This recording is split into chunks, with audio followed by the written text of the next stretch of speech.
Bienvenido una vez más a nuestro canal de la Iglesia Cristiana Confraternidad de Pereira. Nos complace mucho que nos esté sintonizando. Le invitamos a que disponga su corazón en este momento para alabar, bendecir al Señor y recibir de su palabra. Acompáñenos.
Qué gozo es haber podido alabar al Señor a través de las canciones de alabanza y adoración que acabamos de cantar.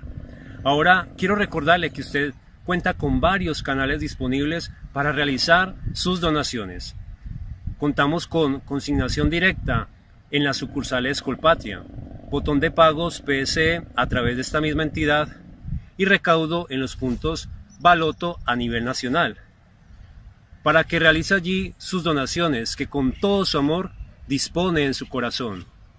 Agradecemos a todas las personas que nos han estado enviando ayudas en especie para que otras personas puedan ser bendecidas.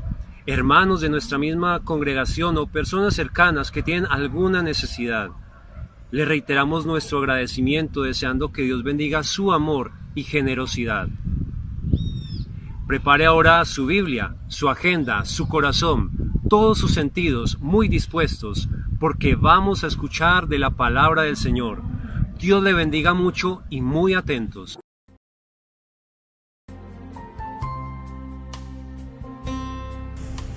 Nuevamente un cordial saludo para todos los oyentes, para toda la comunidad en general. Nuevamente disponemos de este tiempo para traer un mensaje tan relevante e importante como es el de la palabra del Dios Todopoderoso. Una palabra que alimenta nuestra alma, nuestro espíritu y como efecto ayuda a nuestro ser y a nuestro cuerpo a estar más en armonía, acercarnos mucho más y más a la presencia del Señor cuando obedecemos esa palabra que Dios ministra en nuestras vidas. Así con que un fraternal abrazo para todos ustedes y les invitamos para que nos acerquemos a 2 Corintios, el libro de 2 Corintios, la palabra del Señor allí en el capítulo número, les invito para que vayamos al capítulo número 8, donde el Señor a través del apóstol Pablo nos habla de otro espacio tan relevante en las comunidades cristianas como es la parte de la economía, la disposición, la generosidad de las personas. Así en 1 Corintios y 2 Corintios el apóstol Pablo trae un mensaje de Dios para la iglesia y habla sobre la relevancia de lo que es la parte de la economía, y hablamos de una relevancia en el sentido que es una expresión muy fundamental de aquella persona que entiende el propósito de Dios para su vida. No entender el propósito de Dios para nuestras vidas pues nos hace egoístas en las cuestiones económicas y nos hace que no aportemos ni apoyemos lo suficiente, lo necesario para que podamos avanzar en esta dirección.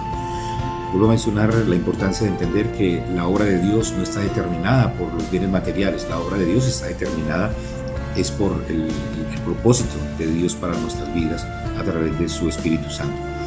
Así es que vamos allí a 2 Corintios capítulo 8, donde nos habla sobre las ofrendas para los santos.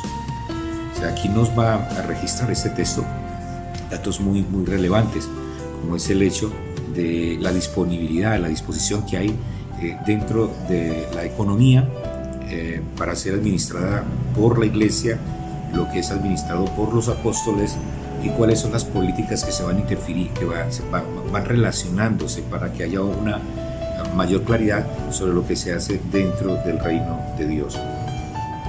Yo les invito entonces para que vayamos allí, dice la palabra del Señor, allí 2 Corintios 8, la ofrenda para los santos. Asimismo, hermanos, os hacemos saber la gracia de Dios que se ha dado a las iglesias en Macedonia, que en grandes pruebas de tribulación la abundancia de su gozo y su profunda pobreza abundaron en riqueza de su generosidad. Pues doy testimonio de que con agrado han dado conforme a sus fuerzas y aún más allá de sus fuerzas, pidiéndonos con mucho ruego que les concediésemos el privilegio de participar en este servicio para los santos. Es precisamente donde vamos consolidando, ¿verdad?, lo que la palabra del Señor ministra en nuestras vidas. Corazones que están dispuestos, y entonces no les están rogando, no les están diciendo que van a ir al infierno, sino, no, aquí los apóstoles lo que están es hablando una palabra, y quien entiende esta palabra, entonces su corazón va a ser muy generoso para con el reino de Dios. Y siempre hemos mencionado, no como una condición para poder aportar, pero siempre hemos sostenido a la luz de la palabra del Señor que esos corazones generosos, cuando abren sus vidas para participar en los procesos económicos dentro de la comunidad de la iglesia, el Señor abre las ventanas y trae más bendición a una de esa persona. Dice el verso número 5: y no como lo esperábamos, sino que asimismo se dieron primeramente al Señor y luego a nosotros por la voluntad de Dios. O sea, entendían bien, le servimos al Señor y hay personas que tienen una disposición para servir al Dios Todopoderoso. Entonces, ese cuidado y la protección de lo que Dios ha ministrado en nuestras vidas en todos los aspectos. Luego sigue diciendo, verso número 6, de manera que exhortamos a Tito para que tal como comenzó antes a sí mismo, acabe también entre vosotros esta obra de gracia. Por tanto, como en toda abundancia, en fe, en palabra, en ciencia, en toda solicitud y en vuestro amor para con nosotros. Luego menciona el verso número 7. Por tanto, como en todo vosotros abundáis en fe, en palabra, en ciencia y en toda solicitud y en vuestro amor para con nosotros, abundad también en esta gracia. O sea, es relevante lo que el apóstol le está mencionando y resaltando a la iglesia sobre el reconocimiento de una iglesia generosa, dispuesta para fortalecer. ¿Qué estamos viendo en esos versos hasta ahora? Estamos observando una iglesia que es autónoma en ese proceso para poder bendecir, para poder fortalecer todo este proceso de la construcción del reino del Señor. Y estamos viendo unos apóstoles que en ningún momento están imponiendo una carga a la iglesia, sino que le están diciendo, o sea, estamos llevando el evangelio al mundo, a muchos lugares, y ustedes entienden eso, y como lo entienden, entonces están participando en este proceso de la construcción del reino de Dios. Es muy relevante poder entender esta dinámica de lo que el apóstol está diciendo a la iglesia. Luego dice, no hablo como quien manda, sino para poner a prueba por medio de la diligencia de otros también la sinceridad del amor vuestro. Porque ya conocéis la gracia de nuestro Señor Jesucristo, que por amor a vosotros se hizo pobre, siendo rico, para que también con su pobreza fueseis enriquecido. Verso 10. Y en esto doy mi consejo, porque esto os conviene a vosotros, que comenzaréis antes no solo a hacerlo, sino también a quererlo desde el año pasado. Ahora pues, llevad también a cabo el hacerlo, para que como estuvisteis prontos a querer, así también lo estéis en cumplir conforme a lo que tengáis. Porque si primero hay la voluntad dispuesta, será acepta según lo que uno tiene, no según lo que no tiene. O sea, el Señor nunca está esperando lo que no tenemos. O sea, hay iglesias, comunidades, personas que hacen que sujetos, muchos de nuestros hermanos en otras comunidades los obligan a hacer pactos de lo que no tienen, y eso no es bíblico. O sea, la palabra de Dios dice, o sea, seamos generosos con el Señor, nos entrega, como decía también nuestro patriarca Jacob, decía, Señor, dame abundancia para poder ofrecer en abundancia. O sea, el Señor nos está pidiendo que le ofrezcamos lo que no tenemos. O sea, no es una promesa futura. El Señor te bendice, conforme a esa generosidad el Señor te va a bendecir mucho más. Y luego entonces sigue mencionando acá estos versos. Vamos al verso 13. Porque no digo esto para que haya para vosotros, dice así, verso 13, porque no digo esto para que haya para otros holgura y para vosotros escasez.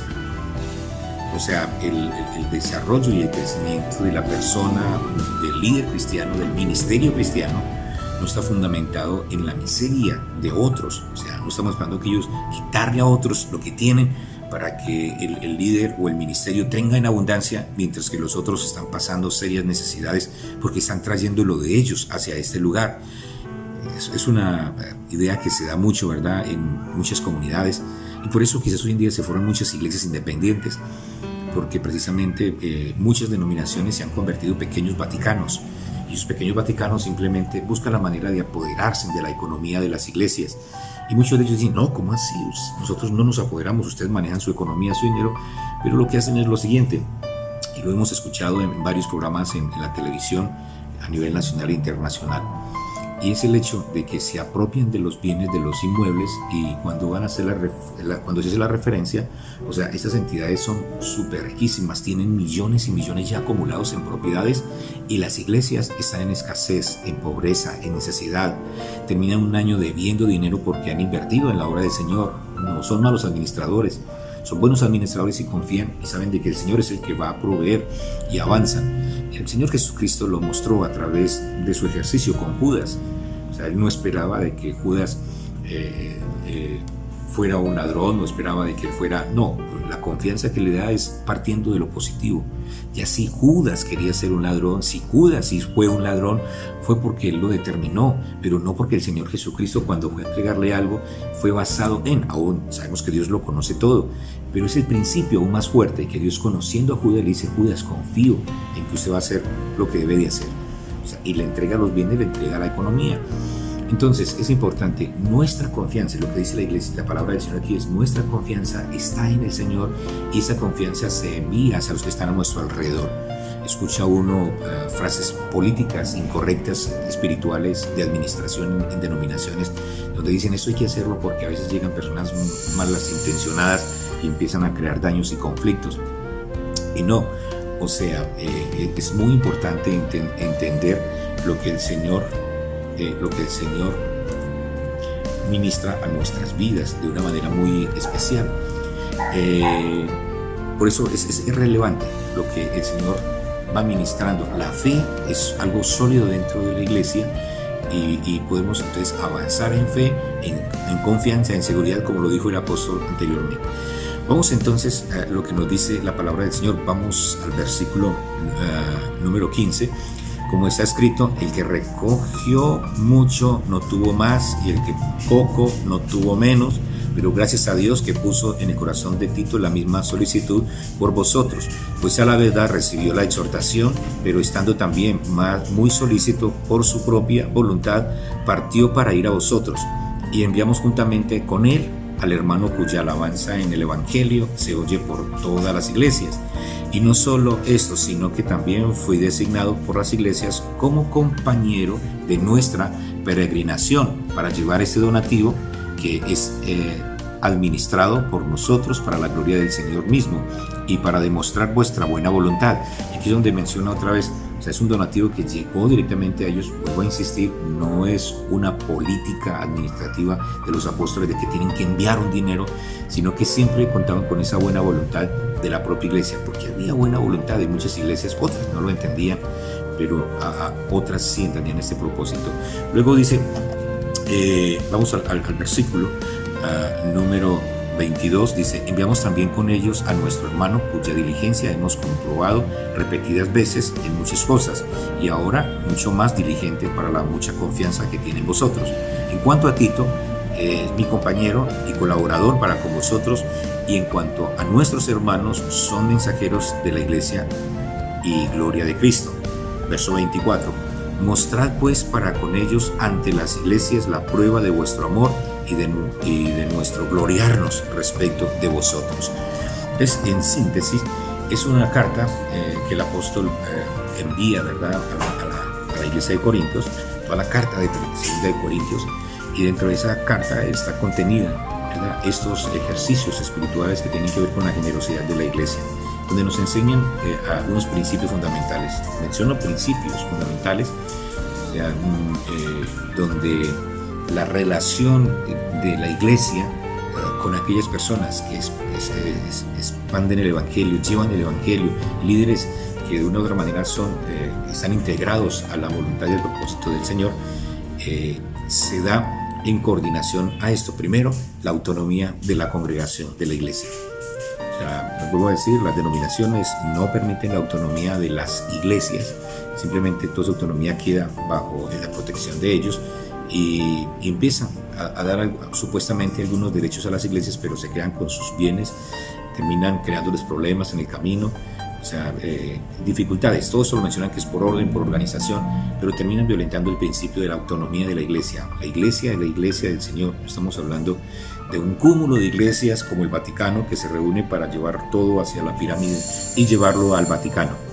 Entonces, es importante entender esto, porque el Señor nos dice a nosotros de una manera muy especial sobre dejar que la autonomía de esa iglesia pueda avanzar en ese proceso espiritual. Ahora, es importante poder entender esto. También hay una política que se da dentro de las iglesias que se fundamenta en la desconfianza. O sea, creamos leyes y normas porque se sostiene el hecho de que no podemos confiar ¿verdad?, en las personas, y hablan del futuro. Dicen, no, es que puede llegar a alguien muy delicado y se puede quedar con los bienes, las propiedades. Y es importante, somos llamados a cuidar y administrar bien la obra del Señor, pero estas personas terminan diciendo eso porque el objetivo es poder tener dominio y control de los bienes. Y vuelvo a insistir, se vuelven ricos y ricos en su dinero. O sea, las denominaciones, si pudiesen hacer una investigación o algún día un foro sobre este asunto de cómo las denominaciones se enriquecen de una manera impresionante, mientras las propias comunidades tienen necesidades, digamos que el Señor está bendiciéndolas, pero que de todas maneras sus recursos económicos son limitados, y mucho más porque esas denominaciones terminan apropiándose de toda esa lucha y esfuerzo que durante años hacen las congregaciones. Entonces tenemos dos: la autonomía de la iglesia y el hecho de las políticas que está haciendo el apóstol Pablo aquí, donde dice, y nosotros administramos, donde la política es, vuelvo a mencionarlo, de parte ya de los apóstoles, es respetar la iglesia y confiar en la iglesia en lo que están haciendo. Es como el Estado confía en la iglesia y le entrega una personería jurídica, pero hay denominaciones que violentan aún ese principio de confianza del Estado y piensan que ellos, o sea, los que desconfían son las denominaciones y no el mismo Estado en cuanto al desarrollo y a la administración de los bienes, de la economía del dinero. Se debe responder, sí, respondemos con mucha claridad en este proceso y lo que el apóstol Pablo insta a la iglesia. Y tercero, la relevancia de entender esto, que en ningún momento debe de haber acuerdos de lo que no existe, o sea, de lo que no hay. O sea, es absurdo que simplemente una persona con mucha generosidad, como en nuestras congregaciones, donde a nadie se le está imponiendo un diezmo, sino que con esa confianza y con esa responsabilidad y con esa comprensión avanzamos en este proceso, porque deseamos que la obra del Señor continúe fortaleciéndose, que en todo el mundo haya lugares, altares, donde se predique, se proclame la palabra del Señor. Y es importante, muy relevante entender esto, de que allí, ¿verdad?, en ese espacio las personas están proveyendo para que la obra del Señor avance de una manera muy significativa. Entonces, allí, como lo dice la palabra del Señor, no hay una imposición. Entonces, como pastor, yo no puedo decir, a ver, qué personas están diezmando y entonces a esta persona no la dejemos entrar o no le prestamos servicio. No, o sea, todos tienen derecho, ¿verdad?, a recibir de la palabra del Señor. Y aquellas personas que son conscientes y son generosas, el Señor les bendice. Eso está más que comprobado. El Señor bendice al dador alegre. Pero entonces vamos a mencionar, no es una imposición. Yo no puedo ir a una persona que por alguna razón no está diezmando a ir a decirle, usted me está debiendo 2 años de diezmo. En algunas comunidades hacen esto. Es perverso. Es perverso. O sea, creo que es entender el hecho de que las personas, ¿verdad?, disponen su amor para poder servir y glorificar al Señor. Entonces, en este sentido de una urgencia que se da a nivel general, un llamado de atención del apóstol Pablo para decir, algo está pasando en este procedimiento, en este proceso, y las iglesias deben de estar alerta. Iglesias, ustedes deben ser generosas a los que están sirviendo a la iglesia desde otros esquemas fuera de la región, decirles, respeten la autonomía de la iglesia. Y las iglesias tienen un corazón dispuesto, y cuando ven que la obra del Señor está avanzando, la obra del Señor, o sea, porque tenemos serios problemas hoy en día con las cuestiones administrativas, donde lo administrativo, estamos hablando, y mucho cuidado con esto, cuando hablamos de los ministerios no estamos hablando de lo administrativo. O sea, cuando estamos hablando de los ministerios estamos hablando de lo que dice el apóstol Pablo, esa disposición de servir primero a Dios y luego a los que están cerca de nosotros. Cuando hablamos de lo administrativo hablamos de muchas cosas que se van tejiendo en nuestro contorno, donde terminan absorbiendo más la cantidad de la economía de las congregaciones que en otro aspecto. Dejamos así hasta ahora, solamente volvemos a mencionar la síntesis de este gran mensaje. Dios espera que nuestros corazones sean muy generosos con Él, que la iglesia sea muy autónoma para que pueda desarrollar y avanzar en el Evangelio, y a otros que tienen alguna línea de autoridad que les hemos cedido bajo las condiciones bíblicas, asuman su responsabilidad y puedan ellos ser los principales que nos permitan avanzar en los procesos de vida espiritual y de iglesia, y así todos juntos construir el reino de Dios. Dios les bendiga de una manera muy especial.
Esperamos que el mensaje de hoy haya sido de mucha bendición. Le invitamos a meditar, practicar y divulgar la palabra que ha escuchado. Si le ha gustado este video, por favor dele like, suscríbase a nuestro canal y compártalo con todas las personas que conozca, porque la palabra de Dios debe correr y ser glorificada. Le damos muchas gracias por acompañarnos en este día. Dios le bendiga mucho y hasta una próxima oportunidad.